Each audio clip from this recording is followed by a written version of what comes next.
Trump is the greatest president? Absolutely. I mean, look. You think he's the greatest president of all time? Oh, I think absolutely he's the greatest president. I mean, look at he's brought all these wars to an end, 8 wars in there, and he's protecting our country from being nuked. What were the 8 wars he stopped? I don't know them all offhand, but he stopped them over. Yeah. Yeah, do you know? Can you name a couple? Fact. Tell him, Gail. Well, yeah. What were the wars that he stopped? We'll go. Other countries, talk to him, I'll think of them. Yeah, just one war that he stopped? I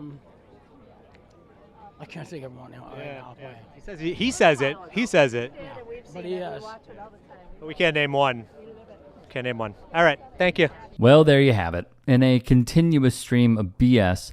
And I'm proud to be the first president in decades who started no new wars. That's very good.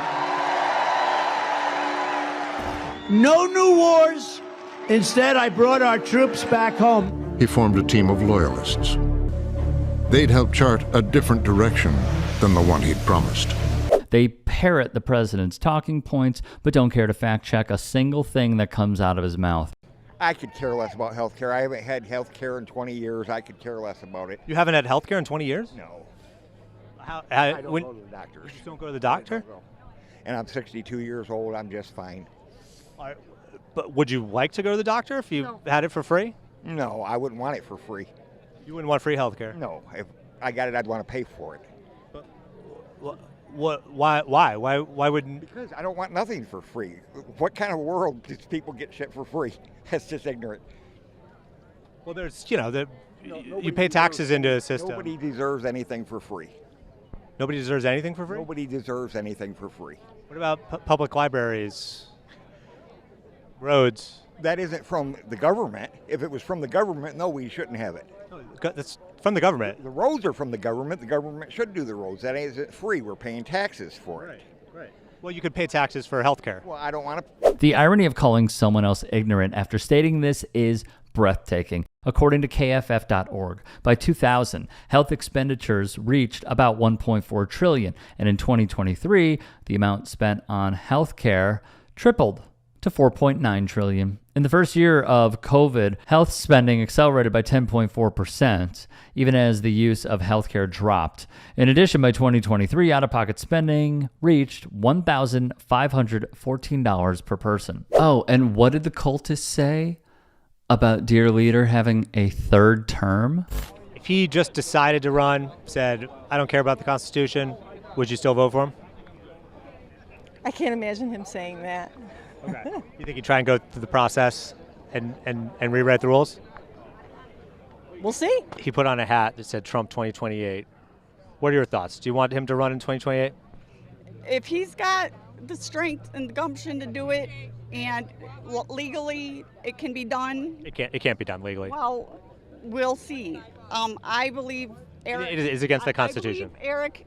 Well, whatever. That's beside the point. But it's not. The 22nd Amendment to the Constitution quite literally reads, no person shall be elected to the office of the president more than twice, and no person who has held the office of the president or acted as president for more than 2 years of a term to which some other person was elected president shall be elected to the office of the president more than once. And remember this message with gas prices? This is a short-term disruption for the long-term gain. Short-term pain for the long-term gain. Short-term pain be for long-term gain. We're going to have some short-term pain with long-term gain. Short-term pay for a long-term gain. Some short-term pain, yes, but we've got some long-term gain. Short-term spike for a long-term gain. Some short-term pain for American consumers. We may have to deal with that in the short term. Short-term and temporary. Temporary short-term pain. It's going to suck in the short term. Some short-term pain. Short-term pain. We have to focus on the short term. Short-term. Short-term. Short-term. Short-term and long-term. Short-term. They're still high. And MAGA just doesn't care, which is really incredible. Or they just move the goalposts. I don't like the higher gas prices, but for the short term, I guess you got to suck it up and take it. I don't think Trump has anything to do with this. I think they're just doing this to make him look bad. Who? The liberals. who's doing raising the gas prices to make Trump look bad? Who do you think is? I don't know. I have no idea. You don't think it has anything to do with Iran? Huh? Trump doesn't control the gas prices. That's true. He doesn't just control the gas prices. Right. But they've gone up since the war in Iran. Everything's gone up. I mean, the trucks got to pay for their gas, and it gets to the consumer, which is us, you know. Yeah. Do you blame Trump for that? No. I don't care about the gas prices. Let's also just remind everybody watching this piece, shall we? From Yahoo Finance, gas prices jumped from $2.98 to $4.10 per gallon after Trump's Iran military strike briefly sent crude above $100 a barrel. They continue. Every trip to the pump reminds consumers how quickly geopolitical events can ripple through household budgets. When you're negotiating with Iran, Mr. President, to what extent are Americans' financial situations motivating you to make a deal? Not even a little bit. The only thing that matters when I'm talking about Iran, they can't have a nuclear weapon. I don't think about Americans' financial situation. He said it. In turn, let's keep tabs on our corporate overlords, their stock increases, and how their revenue has also gone way up because of the geopolitical conflicts that were forced by the Trump administration.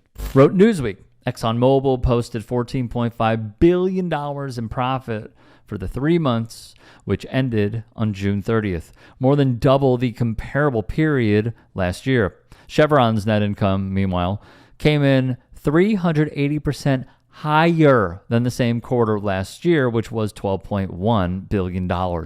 So, yay for capitalism, am I right? Billionaires pay more in taxes? You should pay dollar for dollar the same as everybody else. So yes, because they hide a lot of that in property and things like that. Who are you to say somebody hides something?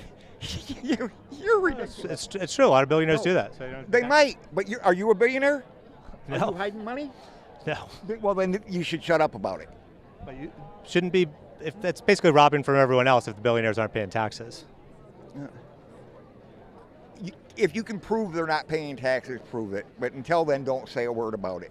This is what just really grinds my gears. You have someone who is saying, I don't want people to have health care. I go to the doctor whenever I please. And then he says, are you a billionaire? How do you know that they're hiding stuff? How would you know any of that? How would you possibly know that that's what they're doing?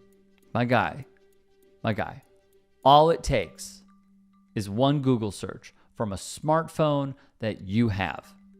That is all that it takes. He is bootlicking and excusing the malpractice of billionaires. While he is in line to watch someone lie and enrich themselves by deceiving him. Remarkable.